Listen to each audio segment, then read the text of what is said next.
সে আমার ঘরটা গেছি গিয়া হ্যাঁ হ্যাঁ কোনো ভিড়ার মাটিরও নাই, হ্যাঁ ভিড়ার মাটিরও নাই। হ্যাঁ কিভাবে চলিয়া কিভাবে খাইব কিভাবে সংসারটা করিয়া ফুলেন চাইলে তার মাথা গুজে না ঠাইটাই আমাকে নাই। আমাদের এই ঠাইটা আমরা চাই যে লেম্বরের মানে আমাকে সরকার যদি আমাদের এই ঠাইটা দেয় আমাকে মাথা গুজে নিয়ে আর আমাকে বহুত আর কিছু লাগবো না। আমার ঘর দুয়ার নাই, কিছু নাই। আমি যে ফলাইন টোলাইন লয়ে যান থাও কোনরে এইটাও আমার নাই। রাস্তা ছাড়া আমার কোনো সরকারের জন্য আমার একটা ঘর। এই উপজেলায় যখনই কোনো ঝড় বৃষ্টি হয় তখনই কারেন্ট থাকে না, এবং কারেন্ট না থাকার সাথে সাথেই একদম নেটওয়ার্ক বিচ্ছিন্ন হয়ে যায়, সব সিমেরই নেটওয়ার্ক থাকে না, যার জন্য এই উপজেলার মানুষ অনেক মারাত্মক অবস্থা থাকলেও তারা দূর দূরান্ত যোগাযোগ করতে পারে না, এবং এইখানকার যে লোকজন এই উপজেলার বাহিরে রয়েছেন তারাও তাদের ফ্যামিলির সাথে যোগাযোগ করতে পারেন না। এই জন্য মানে দুই দিকের মানুষেরই হতাশায় কাজ করতে হয়।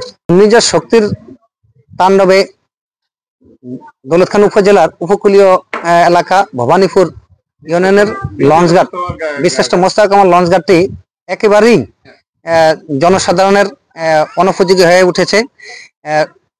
জোয়ারের তাণ্ডবে পন্টুন সহ এখানে লঞ্চের যাত্রীদের উঠানামার জন্য যে ব্যবস্থা করা হয়েছিল এটা একেবারেই ভেঙে চুরমার হয়ে গিয়েছে, এবং এই এলাকায় ভবানীপুর 7 নং ওয়ার্ড 1, 2, 3 ওয়ার্ডগুলি প্লাবিত হয়েছে। অনেকগুলি ঘর নদীর জোয়ারে ভেসে গিয়েছে। 1970 সালের বন্যার পরে এই প্রথম আমরা শুনতে পাচ্ছি যে সবচেয়ে বেশি পানি উঠেছে, এবং সবচেয়ে আতঙ্কগ্রস্ত হয়েছে এই এলাকায় যখন ঘূর্ণিঝড় শক্তি আক্রমণ করে তখনই বিদ্যুৎ বিচ্ছিন্ন হয়ে যায়। বিদ্যুৎ বিচ্ছিন্ন হওয়ার সাথে সাথেই নেটওয়ার্কের সমস্যার কারণে কোনো জায়গায় যোগাযোগ করা যায় না। হাসপাতালে রোগীর সমস্যা এবং বিভিন্ন জায়গায় যোগাযোগ, প্রশাসনিক কর্মকর্তাদের সাথে যোগাযোগ একেবারেই বিচ্ছিন্ন হয়ে গিয়েছে। এখানে মোবাইল নেটওয়ার্ক না থাকার কারণে, জেনারেটর না থাকার কারণে মোবাইল কোম্পানিগুলিও তাদের নেটওয়ার্কের সার্ভিস দিতে পারতেছে না। আমরা চাচ্ছি যে প্রশাসনের মাধ্যমে যাতে এই ঘূর্ণিঝড়ের আক্রমণের শুরুতেই যাতে নেটওয়ার্কটা অন্তত এখানে চালু থাকে, মোবাইল কোম্পানিগুলি তাদের নিজস্ব জেনারেটরের মাধ্যমে এই জিনিসটা একটু বলবৎ রাখে, তাহলে হয়তো কিছুটা হইলেও আমরা উপকৃত হব।